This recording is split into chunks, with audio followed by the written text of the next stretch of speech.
नमस्कार दोस्तों, स्वागत है आप सभी लोगों का स्टडी ग्लोस पर। दोस्तों, सर्दियां जो है वो बहुत तेज हो चुकी हैं, लेकिन इस वीक के अंदर दो हमारे पास में बेहद दुखद घटनाएं जो है वो हुई हैं। एक तो साउथ कोरिया के अंदर जो प्लेन क्रैश हुआ है उसमें लगभग 179 जो लोग हैं वो मारे गए हैं, और दूसरा अजरबैजान के अंदर। दोनों घटनाओं के अंदर सिमिलरिटीज ये हैं कि दोनों के अंदर एयरप्लेन जो है वो क्रैश हुए हैं। एक जो प्लेन क्रैश हुआ है अजरबैजान के अंदर, वो हम लोग ये कह सकते हैं कि रशियन जो एयर डिफेंस है उन्होंने कहीं ना कहीं मिस्टेक की और उससे उस प्लेन को हिट किया गया। दूसरा, साउथ कोरिया के अंदर बेली लैंडिंग की गई उस प्लेन की और उसमें 170 लोग जो है वो मारे गए। लेकिन इससे हम लोग एक कंक्लूजन पर पहुंच सकते हैं, और वो कंक्लूजन ये है कि आप अगर उस प्लेन की पिछले वाली सीट पर अगर बैठे होते तो आपकी जान बच जाती। आप लोगों ने अक्सर बुजुर्गों को यह कहता सुना होगा कि जब भी आप किसी बस में बैठें तो मिडिल वाली सीट पर बैठें, क्योंकि बस अगर आगे से हिट करती है तो भी बीच वाले कुछ भी नहीं होता है, और बस को अगर कोई पीछे से हिट करता है तो भी बीच वाले व्यक्ति को कुछ भी नहीं होता है। वैसे ही एरोप्लेन के बारे में यह कहा जा रहा है कि अगर जो भी व्यक्ति एरोप्लेन के बैक साइड में बैठेगा, पीछे वाली सीट्स के ऊपर बैठेगा, वो हमेशा अदर जो है वो सेफ जोन के अंदर रहता है कंपेयर टू अदर। तो क्या वाकई में ये बात सही है? आंकड़े इस बारे में क्या कहते हैं वो हम लोग देखेंगे, लेकिन कुछ जो प्लेन क्रैश हुए हैं उनकी मैं तस्वीरें दिखाना चाहूंगा। और उससे पहले ये जो आर्टिकल अभी रिसेंटली पब्लिश हुआ है, can sitting in planes tail and seats improve survival chances in crashes. तो जो भी क्रैश हो रहे हैं उनके अंदर अगर बैक सीट पर अगर बैठा जाए तो क्या वाकई में सर्वाइवल के चांसेस हैं? इस फोटोग्राफ्स को देखिए आप। इस फोटोग्राफ के अंदर पूरा प्लेन जो है वो खत्म हो चुका है, लेकिन ये जो बैक सीट्स है यहां पर इमरजेंसी डोर ओपन है और यहां पे जो भी लोग थे वो क्रॉलिंग करते हुए वो बाहर आ चुके और उनकी जान बच गई। और मैं बताता हूं आप लोगों को, ये देखिए यहां पर इसमें जो प्लेन की टेल है, जो पूंछ है, जिसको हम लोग कहते हैं बैक सीट, जो है वो बिल्कुल सेफ है। और यहां पर भी इमरजेंसी जो दरवाजा था वो खुला और वहां से लोग बाहर आ गए। और देखिए इसमें आप लोग देखेंगे कि ये भी एक साउथ कोरिया की घटना थी, जिसमें प्लेन जो क्रैश हुआ उसकी जो पीछे वाली बैक साइड थी वो हमेशा सेफ रही। और मैं आप लोगों को बताता हूं, आप इसमें देखेंगे जो कि रिसेंट का अभी एग्जाम्पल भी है, जिसमें जो पीछे वाली साइड थी वो हमेशा उसमें क्या रही, वो सेफ साइड रही। तो क्या वाकई में ये बात सही है कि अगर जो व्यक्ति पीछे बैठेगा वो कहीं ना कहीं सेफ साइड रहता है? तो हम लोग बात करेंगे बड़े विस्तार से। दोस्तों, आप लोग हमारे 100 डेज के चैलेंज को जरूर ज्वाइन कीजिएगा। मैंने आपको पहले ही कहा है कि ये लाइफ चेंजिंग कोर्स है। लाइफ के अंदर दो चीज बहुत अहम होती हैं, एक तो होता है कंसंट्रेशन और एक होता है फोकस। चाहे आप किसी टारगेट को अचीव करने के लिए जो है शुरू हो चुके हैं, या फिर आप किसी एग्जाम को क्रैक करना चाहते हैं, अपने बिजनेस को एस्टेब्लिश करना चाहते हैं, तो कंसंट्रेशन और फोकस का ये पूरा खेल होता है। अभी हमारे इस कोर्स की प्राइस काफी डाउन हो चुकी है। हमने 100 डेज का चैलेंज लिया था और 100 टेक्निक्स आप लोगों को बताई थी कैसे आप लोग पोर्नोग्राफी से दूर हो सकते हैं उन टेक्निक्स का इस्तेमाल करके। आप लोग इसी 100 डेज के चैलेंज को यूज कर सकते हैं। आप किसी एग्जाम को क्रैक करने के अंदर साइड बाय साइड जो है वो आप लोग पोर्नोग्राफी के एडिक्शन को खत्म कीजिए और दूसरी तरफ आपके एग्जाम की तैयारी भी हो जाएगी। तो अभी प्राइस काफी डाउन है, आप लोग इसको जरूर अवेल कीजिएगा। चलिए, रिसेंटली क्या हुआ है कि दो घटनाएं एक वीक के अंदर घटित हुई हैं, जिसमें दो प्लेन क्रैश हुए हैं।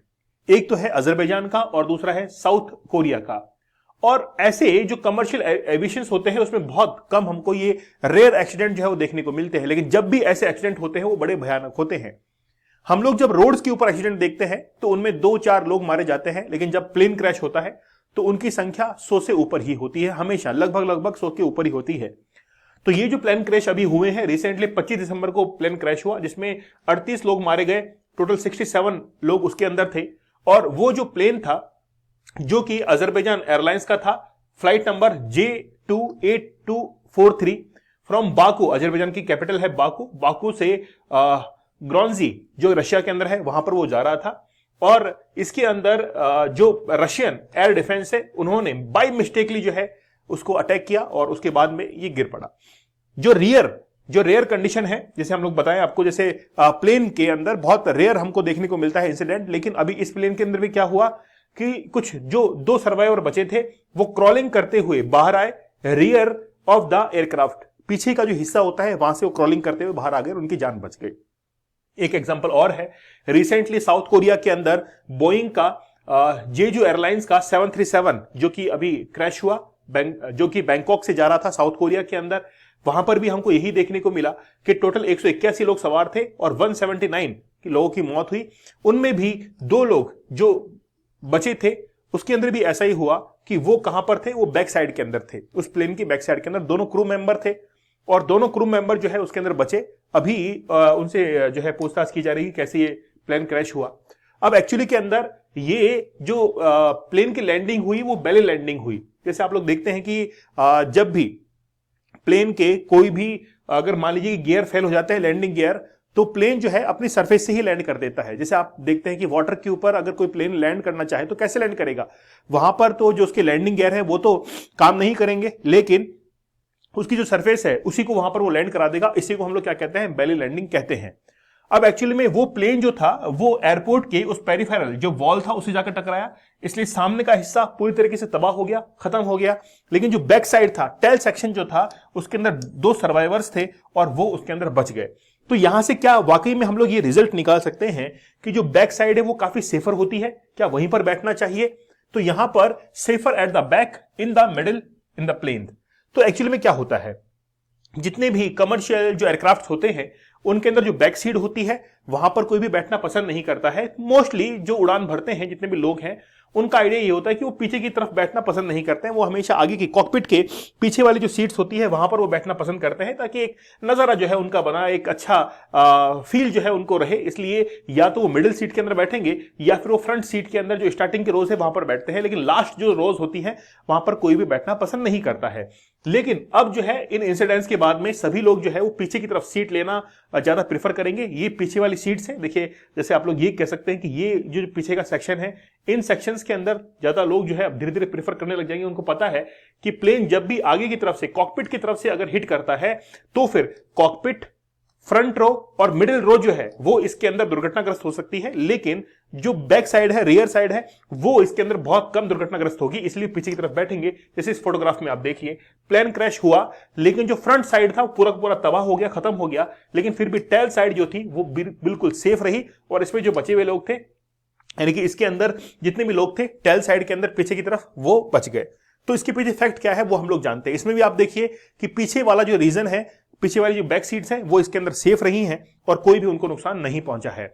अगर हम लोग बात करें तो एक्चुअली में 35 ईयर्स ऑफ एक्सीडेंट डेटा, मतलब 35 साल के जो एक्सीडेंट डेटा है, अगर उनको खंगाला जाए तो कहीं ना कहीं हम लोग एक परसेंटेज की तरफ बढ़ सकते हैं कि जैसे 32% अगर हम लोग कहें कि जो बैक सीट होती हैं वहां पर 32% डेथ रेट जो है वो हमको देखने को मिलती है, लेकिन आप लोग देखेंगे कि फ्रंट सीट जो होती हैं वहां पर 38% है, तो यहां पर 32 देखिए, यहां पर कम है और फ्रंट सीट पर ज्यादा डेथ रेट है, परसेंटेज जो है वो ज्यादा है। तो मतलब हम लोग ये कह सकते हैं कि फ्रंट सीट सबसे खतरनाक, उसके बाद में फिर मिडिल और फिर यहां पर आप लोग देख सकते हैं बैक साइड। एक डेटा आप लोग यहां पर भी देखिए, सर्वाइवल रेट जो कि पीछे की तरफ है बैक साइड, वहां पर सबसे ज्यादा है, 69% है। उसके बाद में सर्वाइवल रेट 56 जो कि मिडिल सेक्शन के अंदर है वो और कम हो गई, और 49% जो है वो फ्रंट के अंदर है, वो और भी सर्वाइवल रेट जो है वो कम हो गई है। तो ये डेटा हमको बताते हैं कि यूएस के अंदर 1971 के अंदर प्लेन क्रैश हुआ था, वहां पर सर्वाइवल रेट आप लोग यहां पर देख सकते हैं। इस तरीके से डेटा कलेक्ट करते हुए बताया जा रहा है कि अगर प्लेन के अगर पीछे की तरफ बैठा जाएगा तो बहुत मोर देन जो है वो सेफर एक जोन जो है माना जाएगा। अच्छा, एक्चुअली में क्या होता है कि जब भी कोई प्लेन क्रैश करता है तो प्लेन क्रैश करने के अंदर उसका जो टेल वाला रीजन है, क्योंकि प्लेन जब भी क्रैश करता है तो एरोडायनेमिक्स उसकी ऐसी ही होती है कि वो जब भी प्लेन क्रैश करता है तो उसकी जो बैक साइड है वो हमेशा नीचे की तरफ आती है, क्योंकि जो पायलट होता है वो हमेशा अपने वाले हिस्से को ऊपर रखने की कोशिश करता है, लेकिन जो टेल होता है वो ग्राउंड को सबसे फर्स्ट टच करती है।